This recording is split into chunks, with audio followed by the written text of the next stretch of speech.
Shalom semuanya, sejenak kita mendengar firman menyapa, sebelumnya kita berdoa.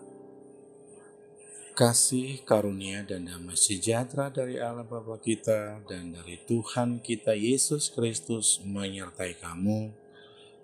Amin.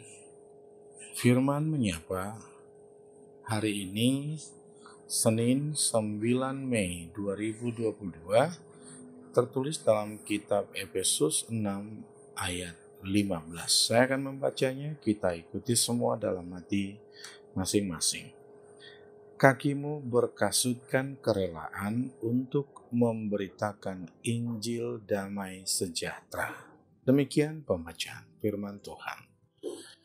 Dengan judul kerelaan memberitakan Injil. Bapak Ibu Saudara, dalam nama Tuhan kita Yesus Kristus, surat Efesus ditulis oleh Rasul Paulus ketika dia dalam penjara Roma. Dia dipenjara bukan karena tindakan kriminal atau tindakan kasus lainnya, tapi karena pemberitaan Injil Tuhan. Selama di penjara, Rasul Paulus menyaksikan para penjaga begitu ketatnya, para prajurit Roma bersenjata lengkap mulai dari ketopong atau tudung besi, pelindung kepala, baju jira, hingga kasut yang mereka gunakan.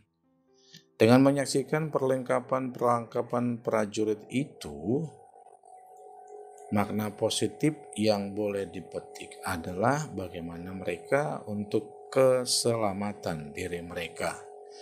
Lalu Rasul Paulus menggunakan gambaran atau analog sebagai prajurit Allah.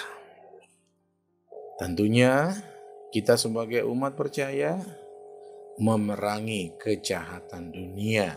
Sebagai prajurit Tuhan, kita wajib memakai perlengkapan rohani. Paling tidak ada 5 yang kita kategorikan sebagai perlengkapan rohani. Yang pertama, berikat pinggangkan kebenaran.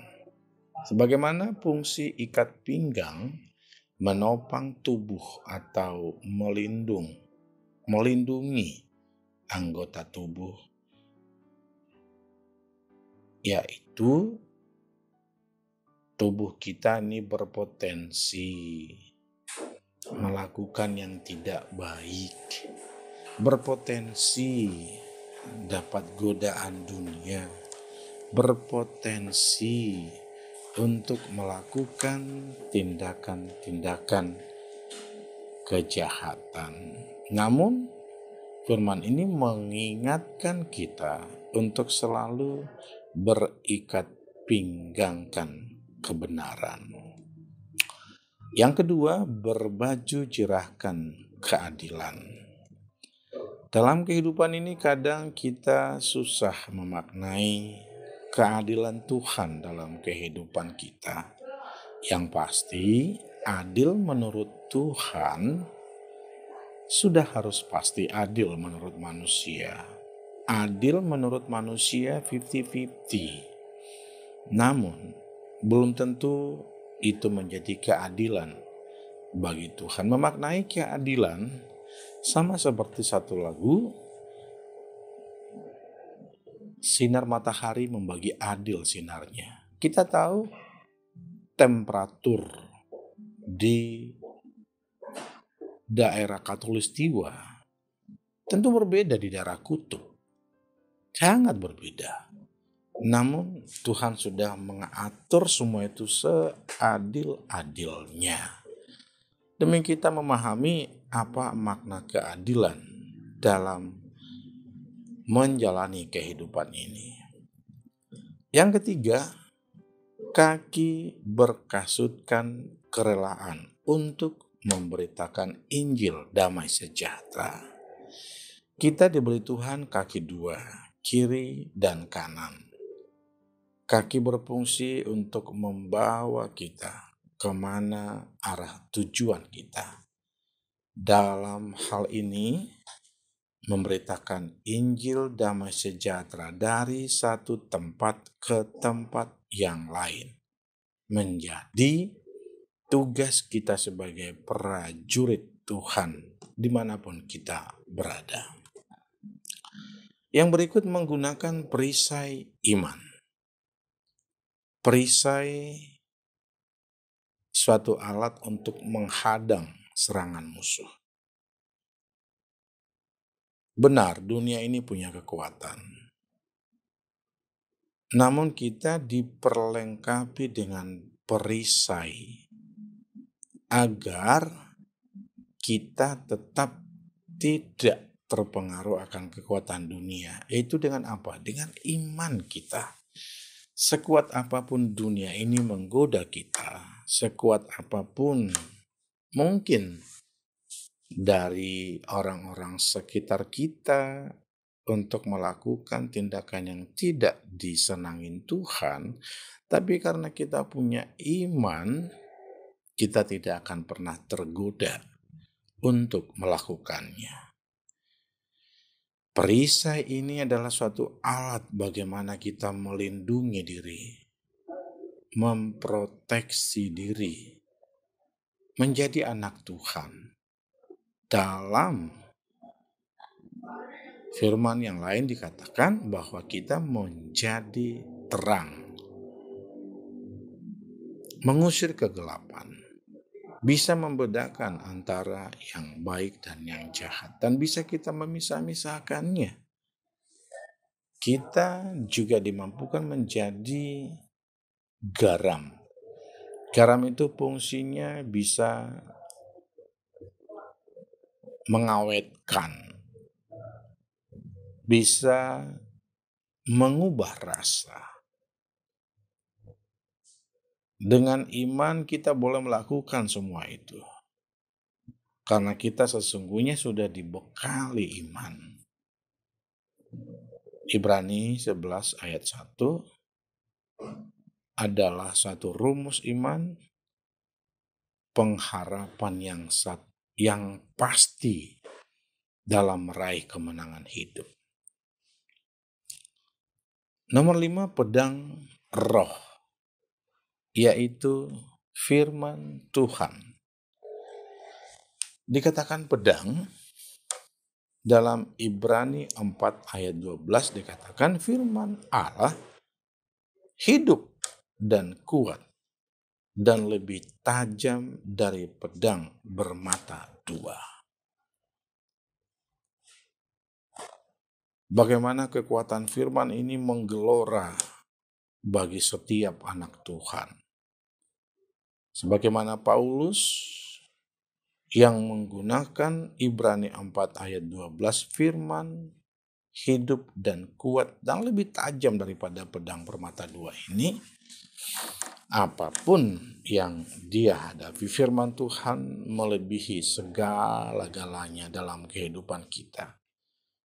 Kita tidak perlu ragu. Dalam kehidupan ini memang kita diperhadapkan dengan berbagai persoalan.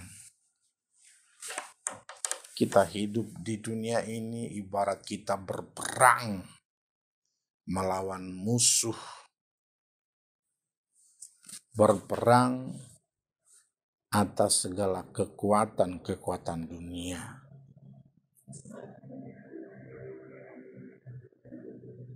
Tujuan agar kita menjadi seorang winner, seorang pemenang. Karena kita sudah dipersenjatai, karena kita sudah dibekali oleh perlengkapan rohani yang kita sebut tadi. Bapak Ibu, dimanapun kita berada,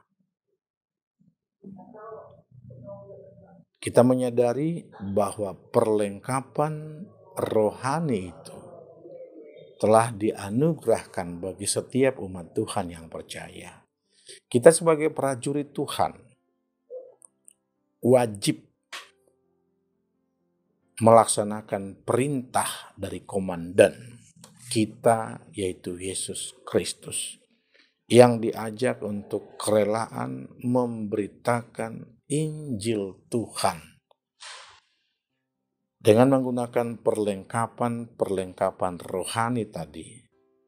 Walaupun di sini mewakili 5, yaitu berikat pinggangkan kebenaran, berbaju jirahkan keadilan, kaki berkasutkan kerelaan, menggunakan perisai iman, dan perang roh, yaitu firman Tuhan. Dengan menggunakan perlengkapan rohani itu, aminkan kita menjadi seorang hero, menjadi seorang pahlawan Tuhan, menjadi seorang Israel, bangsa Tuhan, prajurit Tuhan yang siap memenangkan pertarungan kehidupan, dan kita dihadiahi menjadi pemenang, dihadiahi menjadi the winner dalam kehidupan kita. Ada satu lagu buku ND nomor 247 yang lebih memahami kita menjadi parangan, menjadi prajurit Tuhan. Soihe mahamu nahamu parangane Tuhan Yesus Kristus tu baraloani aidang tarbain homona dana mangaloho ai musuni tuhata tungi kota ludo. Amin, kita berdoa. Terima kasih Tuhan Yesus yang telah mengingatkan kami, telah Engkau persenjatai dalam menghadapi kehidupan ini. Ibarat kami seorang prajurit Allah yang siap bertempur mengalahkan dunia ini. Terima kasih atas perlengkapan rohani yang Tuhan berikan, berikat pinggangkan kebenaran, berbaju jirahkan keadilan, kaki berkasutkan kerelaan, menggunakan perisai iman dan pedang roh, yaitu firman Tuhan. Mampukan kami seluruhnya untuk memakai persenjataan yang Tuhan berikan, sehingga kami dalam menghadapi kehidupan ini bisa memenangkan pergumulan, pertarungan hidup ini karena Tuhan yang memberikan kepada kami. Terima kasih Allah, terima kasih Yesus, terima kasih Roh Kudus atas bimbingan-Mu senantiasa dalam menapak kehidupan kami. Mampukan kami seluruh menjadi prajurit-prajurit Tuhan dalam menempuh kehidupan kami hingga kami di akhir finish. Berdoa untuk bangsa dan negara kami senantiasa dalam limpahan anugerah-Mu dari Bapak Presiden Joko Widodo dan para menterinya, dan juga para pemerintah dari tingkat atas sampai tingkat bawah. Biarlah mereka melaksanakan tugas-tugas mereka dengan bijaksana dan bertanggung jawab kepada Tuhan. Berdoa buat pemimpin rohani kami, gerejawi kami, baik yang di pusat sampai di jemaat. Biarlah senantiasa kebijaksanaan yang daripada Tuhan, sebagaimana jiwa patriotisme kami siap untuk memberitakan firman Tuhan kapan dan dimanapun. Berdoa buat seluruh anak-anak kami HKBP 7, remaja Naposo, sekolah minggu, ama ina lansia seluruhnya dalam pengasihan Tuhan. Bimbing tuntun senantiasa dalam menjalani hari yang Tuhan berikan kepada kami. Biarlah kami senantiasa dalam petunjuk yang daripada Tuhan, sehingga kami berjalan seturut dengan kehendak-Mu. Syukur, hormat, kemuliaan hanya bagi-Mu Tuhan Yesus. Dalam nama-Mu kami berdoa dan mengucap syukur. Amin.